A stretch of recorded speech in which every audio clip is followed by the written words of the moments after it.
these are the 20 things that kind of make you magnetic and make you in charge of a room. So number one is hold eye contact calmly. So it's never a stare down or some kind of threat related gaze where I'm looking at somebody with a really serious face. So it's no threat, relaxed gaze, and then smile when it fits. So like if I'm smiling, I can make eye contact way longer than if I had a neutral facial expression, because human beings default to negative. A neutral facial expression plus eye contact, I'm thinking if I assume that's a threat, I'm going to be safe. I'm more likely to be safe. So we default to negative. So remember, just calm, enjoyable eye contact, maybe smile if it makes sense. So smiling makes eye contact more powerful and not less. So number two is speak and move deliberately. The number one thing that fear does to our bodies is it speeds up our movements. So slow down your body. This is the number one thing you can do to start teaching your brain to relax. Slow your body down, move slower than other people in the room. Fast movements make you look anxious. Slow movements mean that you're in charge. And number three is never show stress. People trust people who look calm in stress and in chaos. Even if you're feeling it inside, don't let it leak out, because we don't follow the people. No human being follows the people with the best ideas or the nicest suit. We follow the people that are the most followable. So slow, clear behavior becomes the most followable behavior. And number four, pause before you respond. And I would say, don't use this as a tactic. Pause before you speak and think about what the other person said. Don't use it as a tactic for, I'm in charge of this other person, I'm going to best this other person. If you think about the world in terms of hierarchy and status, you are a loser. You are going to lose in almost every situation. So always, everybody's equal. It's one level. I love everybody that. is. So, such an important message. yeah. And I would say, like, just one beat of silence, just a beat or a few seconds of silence shows that you think instead of react to people. And it makes people really kind of lean into a conversation. Number five is need less from the interaction than the other person. And don't think about it in terms of hierarchy and status, but detachment is leverage every time. So if you're desperate for something, they're going to smell it. And number six is dress like an authority. So your clothes should signal some kind of respect for yourself, not some kind of teenage rebellion where you need to wear brands and stuff like that all over your body. You don't need to be expensive. You just need to be a lot more intentional about what you're doing. Number seven is own the frame of the interaction. So whoever defines what this interaction means is controlling the entire room. That doesn't mean I'm being domineering. It just means that I believe in what's going on more than they do. And my quiet and calm perspective is going to quietly win. No matter how much they object or resist, I don't exit my frame ever. So it's not that I'm getting them to adopt mine. It's about you not exiting yours. That's the biggest piece right there. And next is use silence as a weapon. So pausing makes people uncomfortable, and they're typically going to reveal themselves to create a little closure in that gap. And I would say using that without hierarchy and status is the best way to do that. Number 9 is smile less. Smile less, but freaking mean it when you do. Do it when you genuinely mean it, instead of using a smile as a tactic or a tool to, like, I need to get someone to like me for some reason. That's performative, and it should make you feel fake. If it doesn't make you feel fake, then maybe there's some other work you got to do. So genuine smiles feel magnetic to us. So next is ask more than you tell. So good questions lead people better than a whole bunch of long sentences and speeches about yourself. So curiosity is always a superpower. Next is anchoring your body. This is planting your feet and owning your space without ever seeing the world through hierarchy and status. I'm going to keep saying this. And just knowing that me being still is stronger than me fidgeting. Fidgeting is not going to help me. Just being still is always should be my go-to. Next, I think we're on 12 here, is never chase any kind of approval. The second that you try to please, you give up control. So always prioritize respect over likability. And keep in mind that, let me just say one thing here, and maybe somebody listening needs to hear this. If you've shrunk yourself to make other people feel comfortable, or if you're carrying a whole bunch of shame, and you think that makes you a good person, you are delusional. And I say this out of pure love for you, whoever needs to hear this. That's not real. That's completely fake. You're not making other people more comfortable by you getting less comfortable and shrinking your body. And it doesn't make you a good person to shrink, because good people don't do that. So prioritize your respect over likability. Next one is stay unpredictable. Unpredictable.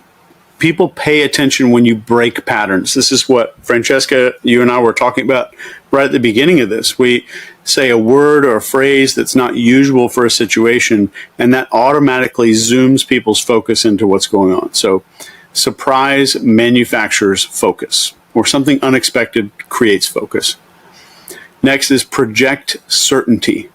Certainty. It doesn't mean you have to have all of the answers, but you need to be certain in the answers you do have. And remembering that people follow stability. Not I have all the answers, stability. So just speak like your words are already true no matter what. And I think we're on 15. Yeah, this is 15. Lower your voice instead of raising it. Calm tone. Having a calm tone will always beat volume. So command is not about being loud. It's about being steady, not shouting and freaking out and posturing. 16, enhance your boundaries immediately and enforce your boundaries immediately, instantly, without being a dick, without being rude. You can, the trick here is to kill monsters when they're tiny. Because a lot of people's problems in their life is my roommate does this, or my mom does this, or somebody does this in my life. You've allowed it to happen for a freaking decade, then it gets harder. The monster gets bigger and bigger. You can correct somebody firmly without being a dick. Number 17, let other people explain themselves all the way. And just know that the more they talk, the more they are going to reveal to you. So don't rush to fill space. And that would be the number one thing for that number, is stop rushing to fill space. Let space be space in itself. 18 is to speak in short, decisive sentences. Clarity is authority. And you've got to remember that nobody follows a person who rambles on forever. Number 19 is control your entry. Every time you walk into a room, you walk into a space, no matter what, how you walk into a room dictates how people respond. So walk with some calm purpose, not performance. And if you're taking notes listening to this podcast, performance is not the right answer. It's always purpose over performance. Purpose over performance. And I will add one thing on here, that a lot of people get into a performative mode, and I will say that there's programs out there for confidence and leadership and discipline and all these things that we really want to do with our life. But when people are telling you, like, here's 13 ways to be confident, you'll see YouTube shit on the internet saying 12 ways that confident leaders command respect from other people, all this great stuff. But if you're trying to learn confidence, it should be about remembering, never learning. Confidence is already there. It's built into your DNA. You had, when you were 3 and 4 and 5 years old, you had that, and it didn't go away. The only thing that you're lacking if somebody's thinking they need confidence is stop performing. It doesn't mean you need to be mean to people. It doesn't mean you need to tell people to F off and screw off in your life. It means you can be nice to people, but stop performing for people and stop doing things that you don't want to do. That's it. Just get out of performance. That's like the first big step that you can really take. All right. So number 20, the final one, is leave people better than you found them. And I think if you want to become dangerous in a good way, that true danger is not cruelty or being an asshole. It's having the strength to lift other people up when you could have crushed them. So those are the big 20 that we teach to the Jason Bourne people. I love that. That's such a comprehensive list of basically how to own the room, right? Or how to project that confident, magnetic, charismatic energy and have that authority. Can I correct one thing that you said? Please do. So a lot of people think of in terms of I need to project confidence to other people. So that me deciding whether or not I'm confident is about how my projection is received. So we know from Carl Jung that, we're projecting all kinds of stuff, and we definitely don't want to put confidence into maybe something that I'm ashamed of. I'm carrying some weird piece of shame or something because of something I did when I was 11, or I'm at a business meeting and I, pretending to have all of my stuff together and I've got an 8-foot pile of laundry back at home. So we'll kind of project a lot. So confidence is never, ever, ever something that we do. It's something that we are. It's an internal state of safety, non-performance. Just these 3 things. I feel safe, I'm not performing, and I have a generalized expectation that things are pretty much going to be okay, no matter what. Those are the 3 elements of confidence. That's such an important message. And thank you so much for correcting that. We're talking about authority. If someone feels like they're lacking authority, let's say in a group setting or at work, maybe, people speak over them or they are the leader, but no one's really following them. What is something that gives someone authority? This is a deep one. But I would say that if you are a leader and no one's following you, then you are not a leader. You're a manager. Or you're the person that's in charge. Because a leader and a person in charge are very different things. I know, 20 years in the military, definitely got a lot of this stuff going on. So when it comes to authority and how do we embody authority? Instead of projecting authority, how do I embody authority on my own? Human authority is composed of 5 factors. This is confidence, number 1, and these are in order, the most important to least important. Confidence, discipline, leadership, not title, leadership, gratitude, and enjoyment. Gratitude is in there, and a lot of people don't expect that. But this is our generalized positivity. Like things are generally going to be okay and things are going to work out. So that confidence is walking that line of those 3 things we talk about. Safety, I'm not performing, everything's going to be okay. Discipline is very easy. Everybody talks about, you'll see these like 5-hour lectures on discipline and stuff. All discipline is can I prioritize my future self over right now? Because if that was true, I wouldn't have a problem going to the gym. I wouldn't buy that stupid crap on Amazon at 11 at night when I'm scrolling through and binge purchasing things. I wouldn't eat that 15th piece of cheesecake because I'm prioritizing me tomorrow, me in a year from now. So discipline is, can we prioritize our future self? And then we have leadership. This is, do we have certainty in our thought and action? And it doesn't have to be super fast. It doesn't have to be super informed about what's going on. And it doesn't even have to be competent, because you hear so many people say, well, I'm not really educated on this. How are people going to follow me? If you watch the movie Catch Me If You Can, this is about a con man. And it's a true story about this guy named Frank Abagnale. And he doesn't know how to fly a plane at all. But he convinces everybody that he is the pilot, like he is a pilot.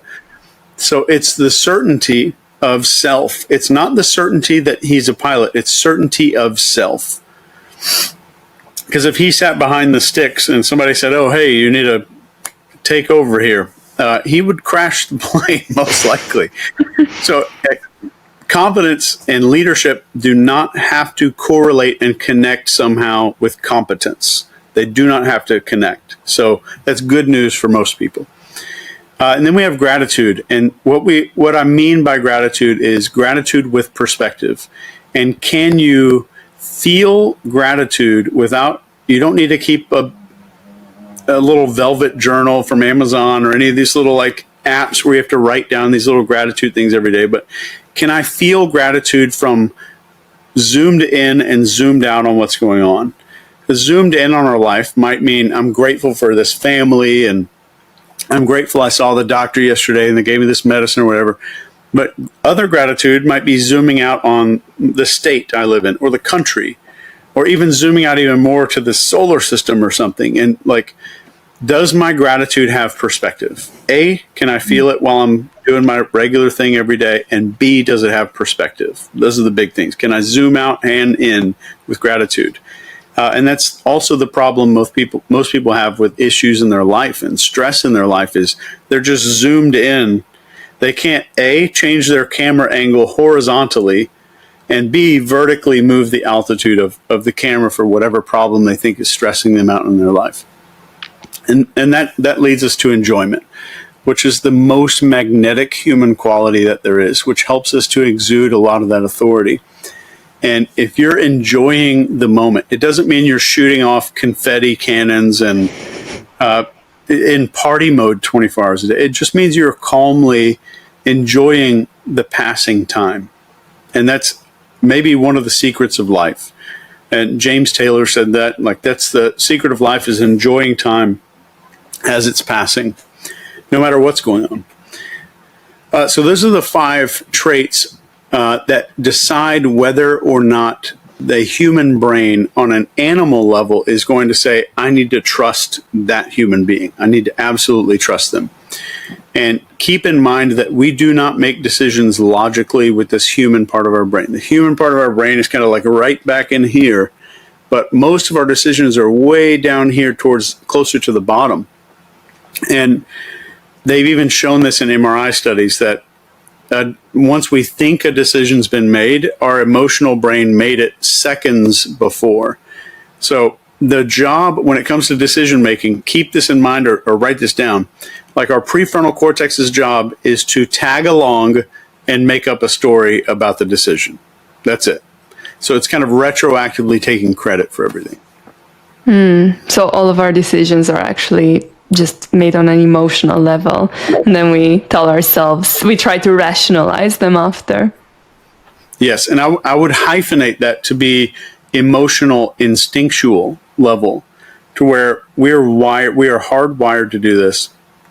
And that's one of the reasons that human beings, we don't have a firewall. Like, we can't download anti-malware for ourselves. That's why I'm just on this massive campaign to say, like, you need to spend as little time on social media as you possibly can, and as little time on this like doom scrolling shorts. And I say this as a guy who publishes, I don't know how much my team puts out, but I think it's 2 or 3 shorts a day. But they're at least educational. Yeah, so really 100%. Curate what gets your attention, because if anyone listening, if you think your brain is going to win versus a $1 trillion computer, you're an idiot. I'll just say that. That's super helpful and super valuable advice.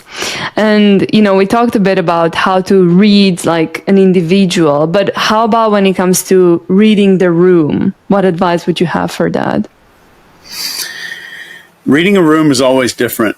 So, reading a wedding is going to be different than reading a networking event or a group of entrepreneurs who are about to pitch a bunch of private equity people.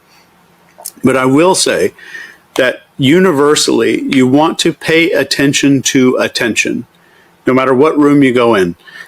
And the way that you pay attention to attention is if I'm looking at subsets of people, who is leaning in, so like whose spine is kind of tilted a little more toward the other person, and who's kind of leaning back, that shows you a lot. Some person is needing something from the interaction, some person is not necessarily. And where people's feet are pointed. If people are standing in some kind of a group, you look around that group, you can see the feet are almost always pointed at the leader of that group. And it's very important to be able to get to know how to identify those little status cues. And the third thing that you need to look for when you read a room is who laughs first. The first person to laugh at a funny joke or something like that, and then everybody else kind of looks at them while they're laughing. Who do people look at when they are laughing? That's a big one. What does that say? That says that they are needing that social approval to do that. So like, I'm going to make this big loud noise. So if you just go back 100,000 years or 50,000 years, these tribal villages, making a big loud noise in a social gathering might have called a lot of attention on you. And we know that our number one fear as people is judgment. We know that. Or public speaking is what they call it, but it's a fear of judgment. So like that means if I'm laughing or making some big ass noise, a lot of people are going to look at me and I might suffer some kind of social injury, some social consequence. So if people are laughing and they need to look at some other person, where are they drawing social permission from? And that alpha, the authority in a group, will typically be the permission giver for people to do a lot of those things like that.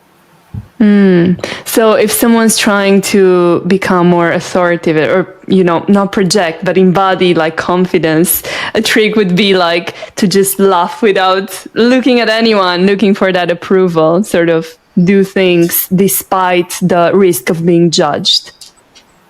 Yes, but I will say, if you want to change something in your life, like all these articles that are online saying like, oh, you need to have good posture, you need to speak more freely, you need to use more arm movements, you need to do all these things, be comfortable touching somebody else, grabbing somebody by the shoulders, all these things.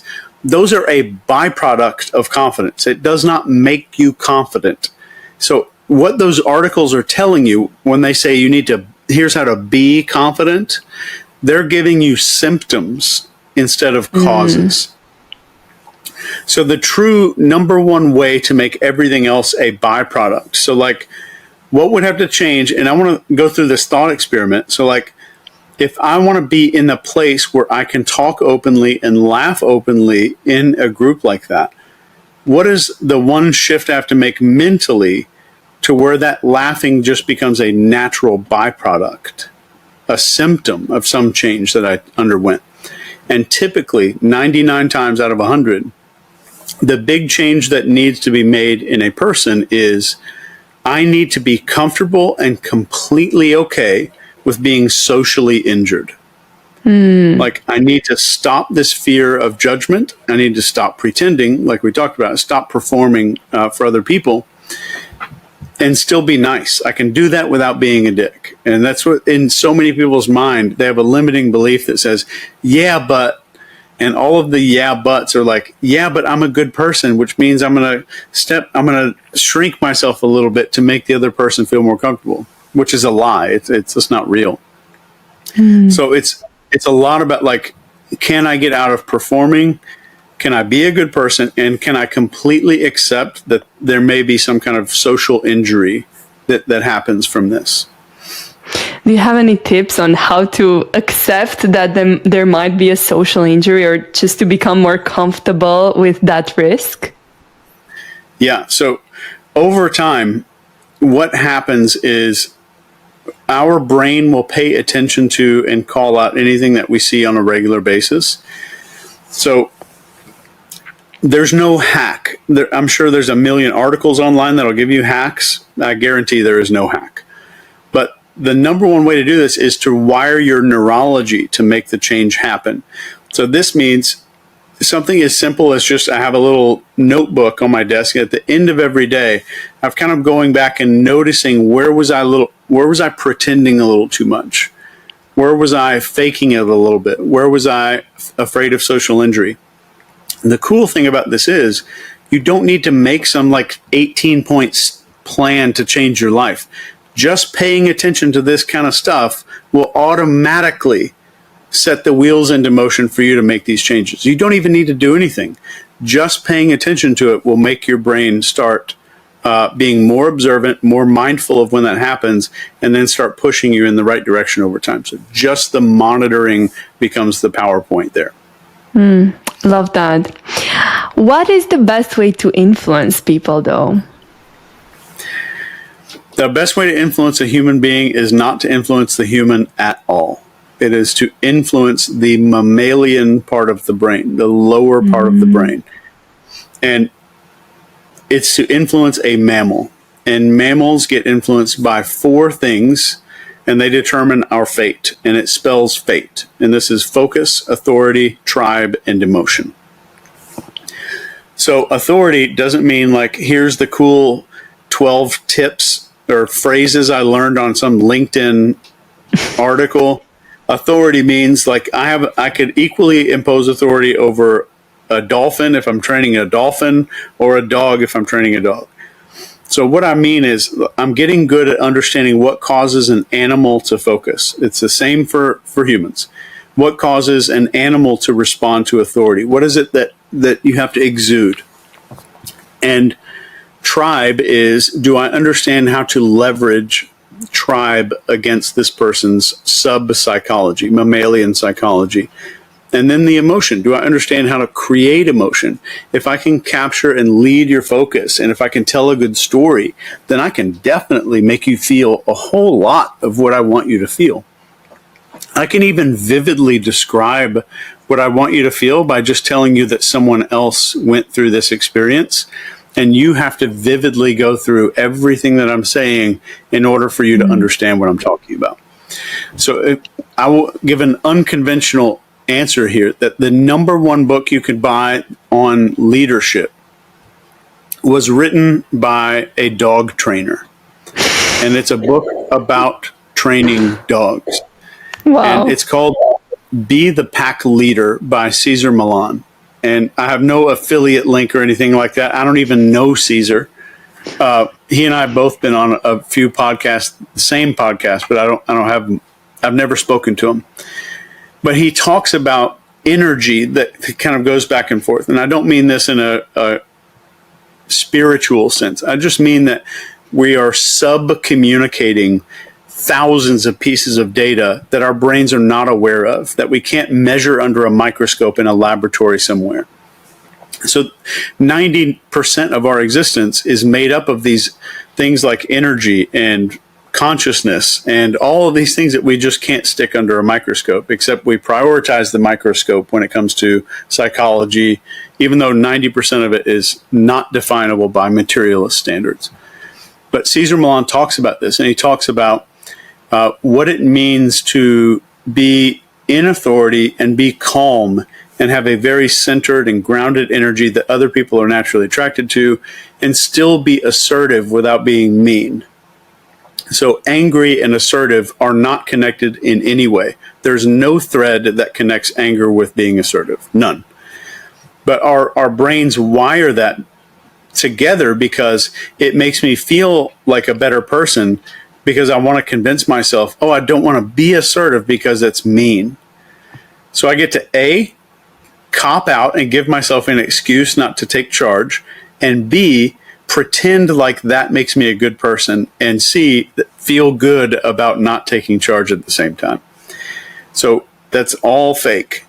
It can coincide, and I would highly recommend just understanding the best way to lead a dog and the best way to lead a mammalian brain. We have the exact same limbic system inside of our own head, which is the part of our brain that truly makes our decisions. That's so interesting and quite funny to hear, but I mean, it makes sense, right? And I bet it works for both children and adults. Absolutely does. Absolutely does. And, what about sales tactics? Are there any techniques that you use? For instance, you wrote a book, right? If you're trying to sell it, how would you go about it? I think that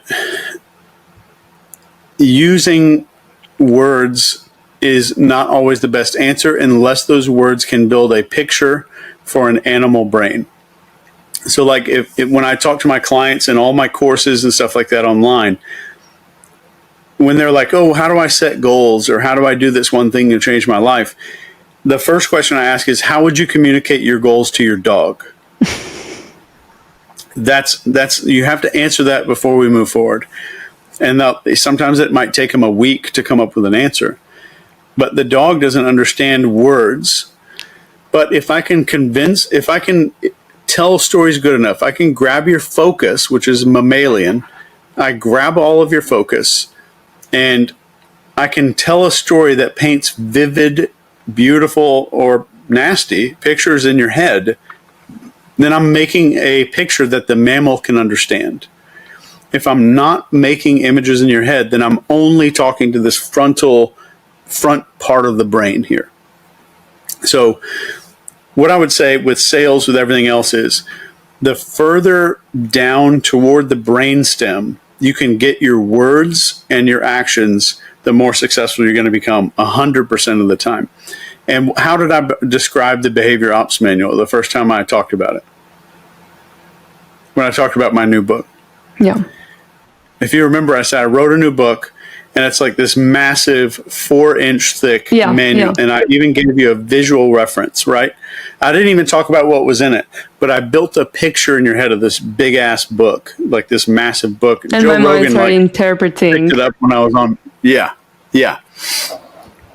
And it's good to get like the visual of something in your head, because you can't really conceptualize it unless you have a picture first, right?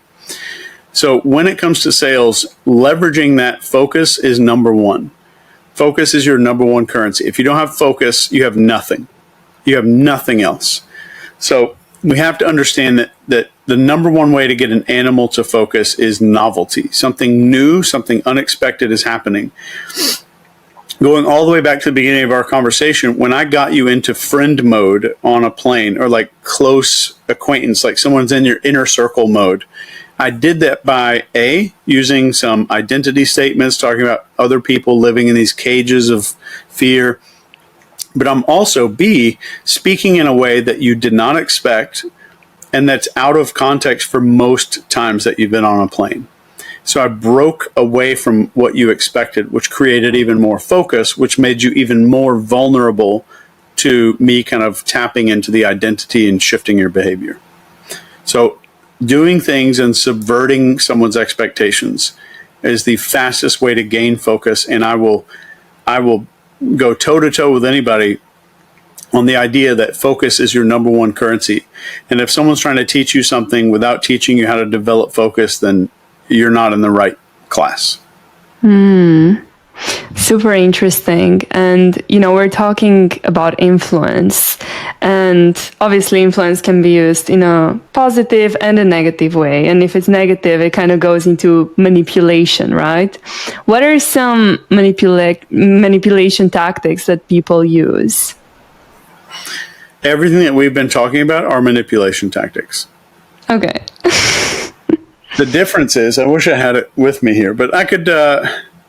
So with this Apple Pencil here that goes onto the top of my iPad, since we're on my iPad right now, this Apple Pencil is strong enough that I could probably stab someone in the neck 5 or 6 times. They'd probably die within 60 seconds. But it's also something that I could develop a behavioral change plan with, or I could take notes as a psychotherapist. We have to understand that influence, or a lot of these tools, like if I gave you a tool to rapidly shift somebody's identity and like how they view themselves, you could use that to recruit people into a cult, or you could use it in a suicide hotline where somebody's calling in and they're thinking about hurting themselves. Or a therapist could use it to get someone to stop overeating or to stop disconnecting from their children and give their children a better life. Exactly the same technique. So I would say the ethics and the morals are never in the tool itself. They're inside of the user who's planning on using it. And the way that I teach that ethics comes down to is if the other person could crawl into your head, if they wouldn't run screaming, then you're probably doing something ethical. If they would agree to probably what you're doing or what your intentions are for them, and they would be okay with your intent, that would be an ethical decision. So the technique is never the thing that decides whether or not something is ethical. I think it's the intent and whether or not you are a good person on the inside. Yeah, absolutely. I mean, that makes a lot of sense. And all the things we talked about could be used for both good and evil, right? But then there's these techniques that some people use, for instance, on first dates or like in romantic context that, would get you obsessed with them. And like you can kind of pinpoint those techniques. Are there any you could talk to me about? There's a lot that somebody can use on a first date. Even just the ones that we mentioned like 10 minutes ago, we were talking about a technique where I could describe a story vividly and get you to feel exactly what I'm describing. So like if you and I were on a date, I'm happily married, but let's just kind of like entertain this idea. And we're on a date and I was like, Francesca, I just read this article a few days ago. And they said that there's 3 different ways. There's like 3 layers that people go through when they fall in love with another person. And they said the first one is, and then I go through this vivid descriptions of each one of these layers. And every once in a while, when I say the word like ideal, I might just very casually point at me. And then when I say the words like perfect connection, I might point back and forth between you and me during a lot of those things. So that could be weaponized 10x, which I definitely don't want to put on here. I don't want it to be public, but that's an example of a method that could be used equally in a hostage negotiation or a crisis intervention for someone who is like ODing on drugs. And then like it could be weaponized in like a dating scenario. And there's very good news for all the women out there who've just heard what you said and like, oh shit, like what's going to happen to me? The people who are doing this, you will get a gut feeling. So when we talked about all those qualities of authority, you will get a gut feeling that something's off. And when it comes down to authority, like, does that person do the same off camera as they are right here? If you're talking to someone who's way different when they're off camera, when nobody's paying attention, you're going to feel that, especially women, because women have way more ability to do that than men do. And I will give you one rule of thumb for everybody watching this, women and men. If you have a conversation with somebody that feels just like effing awesome, like during the conversation, you feel like you're on cloud 9, everything's going great. And you're like, wow, they know me so well. They understand me so well. And the moment that conversation is over, you feel bad. That was a person weaponizing your dopamine and not your oxytocin, not your natural connection. So now you're experiencing a dopamine crash instead of an oxytocin flow where it might flow down over time. That is so interesting. And I never thought about it like that, because usually with romantic obsession, all these things, it's like dopamine that's at play, right? They're playing with your dopaminergic system. Whereas in healthy connection, it's like the oxytocin is involved and some other chemicals that are more like long-term. So that's brilliant. So yeah, that's a good rule of thumb. I talk to my daughter while she's growing up is just like you don't need to buy. They have all these apps. You can spend $1 million on some AI. You have way more advanced equipment built into your body. Like the modern science can't even make blood. We can't even make a blood cell. So like Like, stop relying on tech. You have all the stuff that you need right here. Like, if I'm done with a conversation and I feel like crap, something should set off every alarm bell in your entire head. Absolutely. Such a good piece of advice. And this is my last question to end the podcast. Wait, can I throw one more in there for women? Yes, please do. Pay very close attention. And I'm not saying it's a deal breaker, but pay close attention when the guy has no friends that live locally. All of his friends somehow mysteriously live in another city, another town, far away. They don't have local friends. It should be a red flag. Why is that? Because they tend to not be able to keep close relationships where they see people on a regular basis. Those things tend to fall apart. But when they text their buddy like once a month, or they call every couple of months some guy they went to high school with, and they're not in contact on a very regular basis, that's where those relationships come from. That makes a lot of sense. I think that's so important to look out for. Okay, so last question. How can you brainwash yourself? I know you talk about brainwashing and you're an expert in this, to be more successful and happy. I have a whole YouTube video about this on my channel. But you're essentially going to follow the brainwashing model.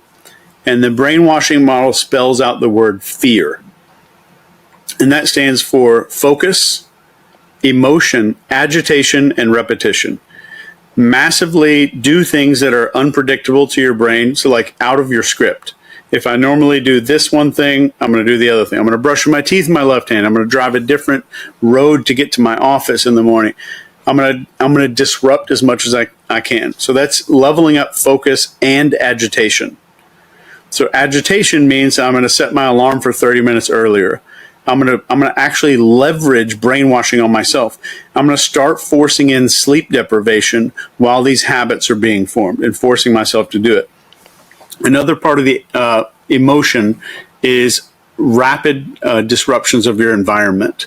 And this is moving pictures in your house. Depending on how much money you have, I've had clients who are like, I'm going to go buy a new car. I have the entire interior of my house repainted, everything redecorated, new furniture. But shift up whatever you can. Maybe you move your bed to the other side of the wall in your bedroom. So agitate yourself. So focus, emotion, agitation, and then repetition. Continue to keep that stuff going on a regular basis, monitoring yourself and forcing yourself to do whatever you want to do. And the biggest mistake and the biggest thing when it comes to brainwashing is that after a few weeks, like Francesca, if I took absolute control of you and your life, you're almost like a prisoner, and I could control every aspect of your life. After like 21 days, you're not being brainwashed anymore. Those are just new patterns for you. I've rewired neural circuits. And what I was talking about with brainwashing, a lot of people, they see people going to the gym all the time. They see people like sit down at a big family dinner and they're the only ones who just order a big thing of broccoli or like just a little piece of fish and broccoli, and they're eating healthy and they're like, wow. So like I hear people tell me all the time, my family, and like, Chase, I wish I had that level of discipline. Nothing of what I'm doing is discipline. Zero. The discipline was only there during that little brainwashing phase, and then it's just a habit. So once we've rewired that behavior, it's just a recurring habit. It's a neural pathway.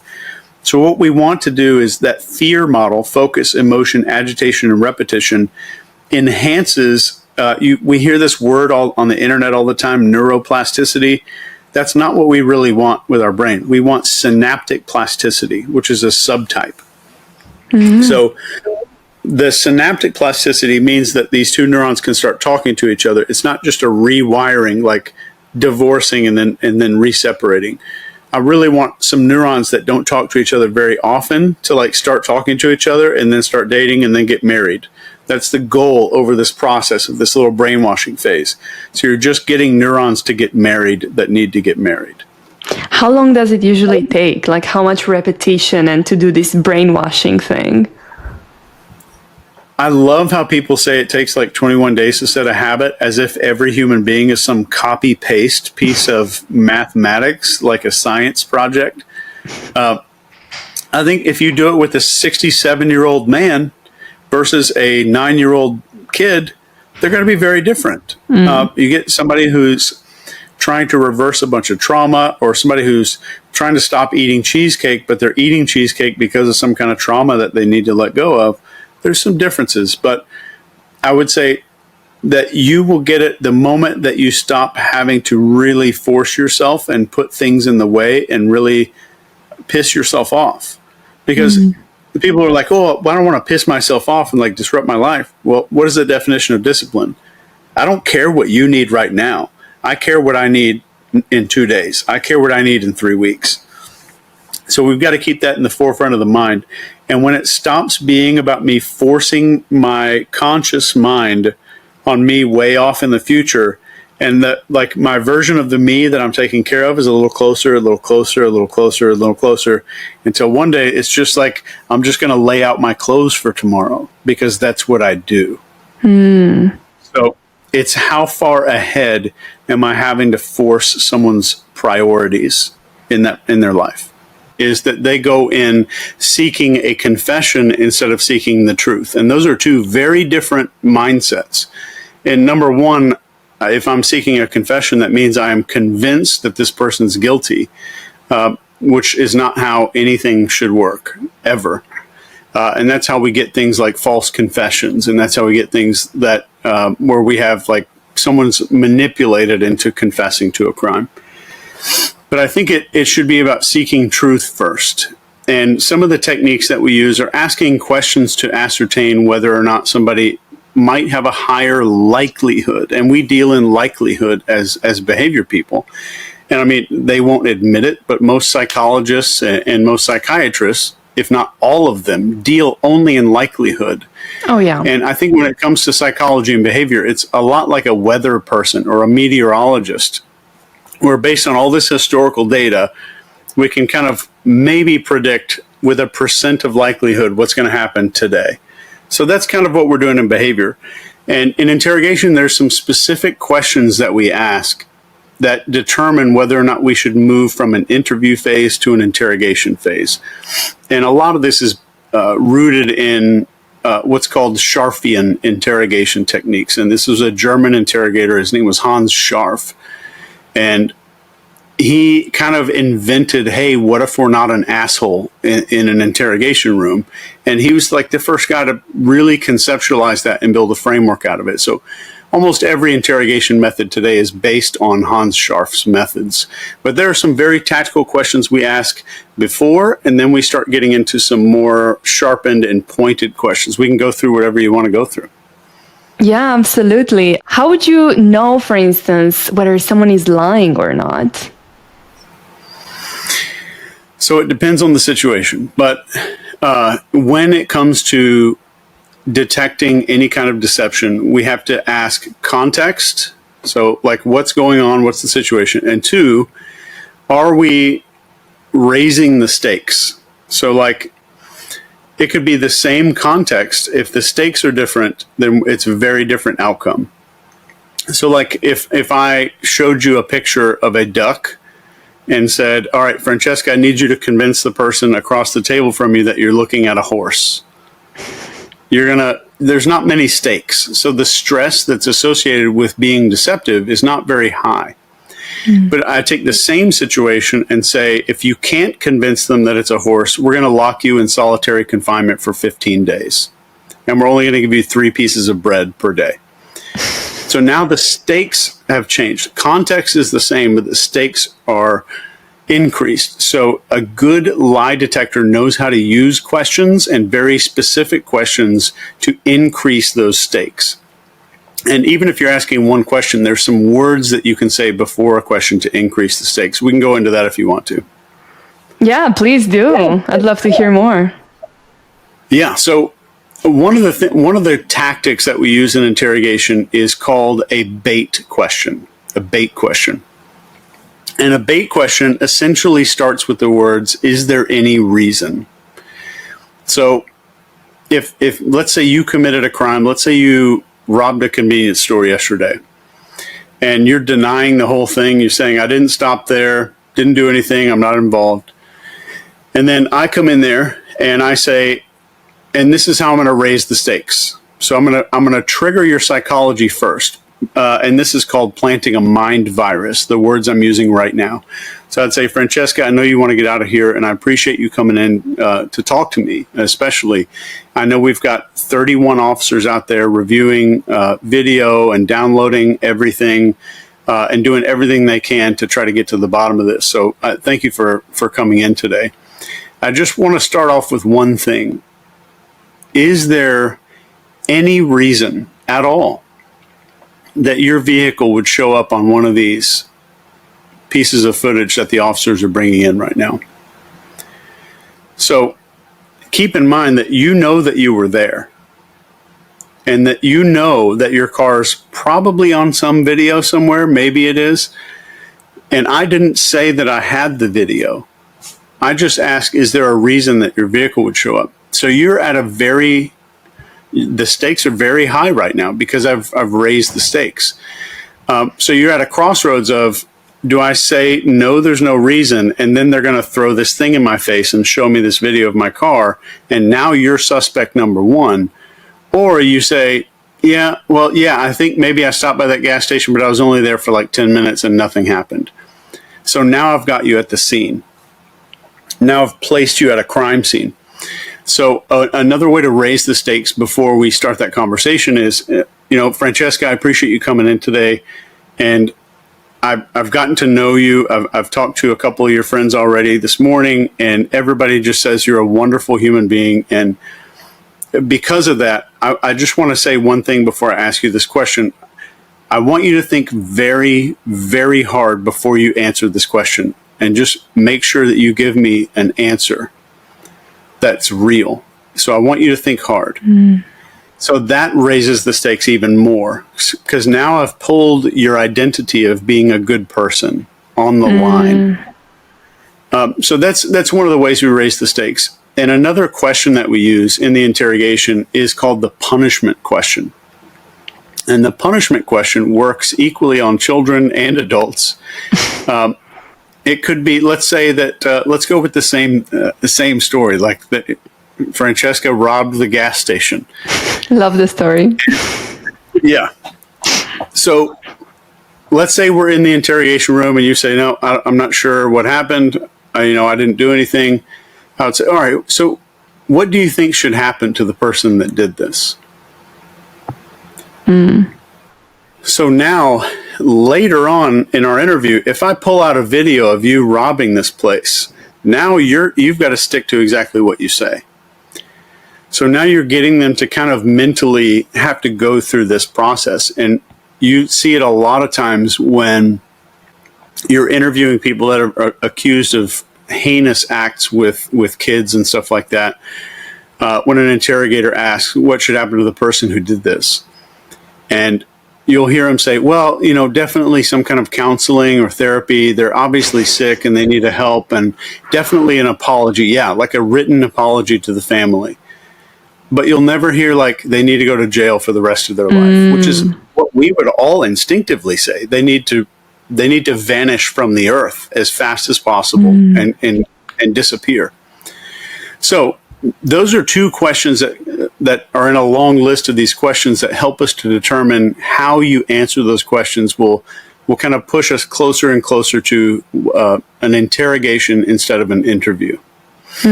That's so smart. And it made me think there was this viral video online because this influencer got cheated on. And in one of the videos, she's like, oh, if, the guy cheats, he should, suffer. I can't remember what she says, but suffer these consequences. And he was kind of trying to say that, oh, it's actually not that bad. Like people who cheat should be forgiven. And, and then later on, they found out he cheated, and it was so funny. Everyone was going back to that video. It's so true.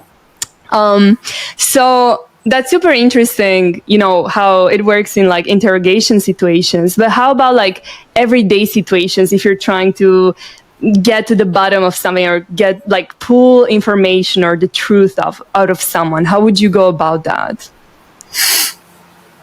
There is a guy named John Nolan. And he's the guy that kind of trained CIA and all of these guys, but he invented this method called elicitation. And essentially, the more sensitive the information that you want out of a person, the less questions you should be asking every time. So a lot of it comes down to something called provocative statements. So let's say you're sitting next to somebody on a plane and they say, "Oh, what do you do for a living?" You say, "Oh, I have a podcast, I have Francesca Psychology Podcast." And the guy says, "Wow, that sounds fascinating. I bet you talk to some really interesting people." No questions yet. And then you kind of respond to that. So we are more likely to respond to statements with sensitive information than questions. So like if you and I were standing at a department store, a clothing store somewhere, and I said, "Francesca, you've got an assignment here. You need to walk over to that employee and you need to find out how much they make per hour without being weird." So a lot of people would kind of go over there and just kind of ask, like, "How much do you make per hour?" And in the Western world, we don't talk about sex and politics and money and all this. There's all this sensitive, taboo subjects. So you might go over there and say, "Hey, how much do you make every hour?"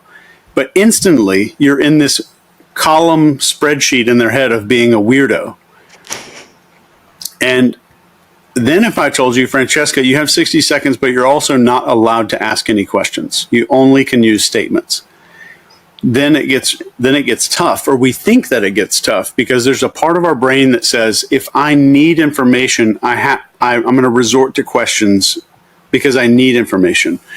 But I want to try to rewire that for anybody listening, that statements are usually better if you want sensitive information. So if you went up to that employee at the department store and there's a million things you could say, but if I said, "Hey, I was just reading an article online and I read that you guys all got bumped up to like $29 an hour. That's fantastic. That's more than every clothing store pays their people. That's amazing." And they look at me like, "What? No, we only make $18 an hour. Managers only make 26." So now, if at the end of that day, if they look back at that conversation, they're going to think they willingly said that. But what they did was they corrected something that they thought was incorrect. And this is built into our psychology, this need to correct the record. I need to correct information that's presented that's incorrect. So this is even used during the Cold War. The Soviets used it against American sailors to find out naval intelligence. And this is in a matter of 3 to 5 minutes. They would get these devastating national secrets that would be released. And it was so bad that the Department of Defense issued a anti-elicitation memo on how, and this is public, you could probably Google it, on how like nuclear scientists, like these kind of like nerdy science guys, were traveling overseas and getting elicited so that people would get information out of them. And when I went through counterterrorism school, the first thing they said, and counterintelligence school, they said, if you're traveling overseas and you're a 4 and she's a 10, she's a spy. I love that. If you're a 4, she's a 10, and she's interested in you, she's a spy. So that was like, I don't know how old I was, like 25 years old, hearing this, like, wow, if a girl's pretty and she's interested in me, she's a spy. So that was great. That is so funny. Oh my gosh. But that is so smart, like such a smart technique. And I always wonder, how do I end up talking about stuff that I wouldn't normally talk about with some people? And then with others, I would never disclose that. Like, I don't know, how much I pay for rent, for instance. If someone would ask me directly, I would always get uncomfortable. But if someone, I don't know, I guess they use elicitation now that I think about it. And then I end up telling them, oh, I pay this much.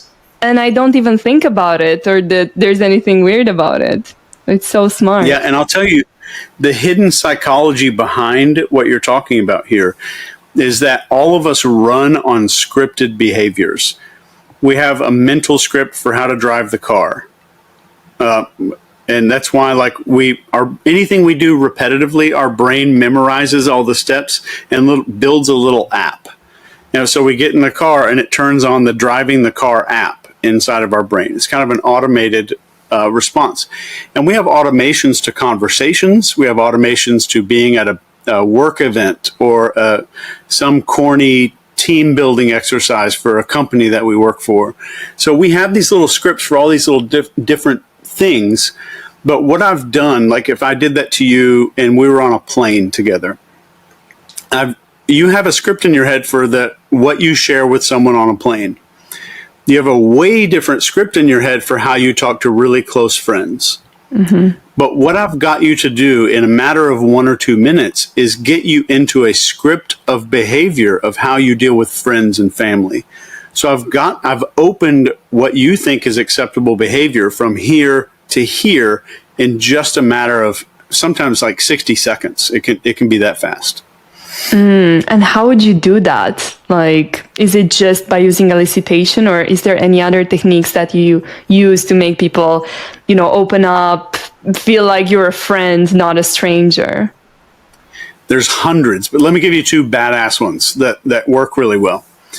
And the first one is called deviance escalation.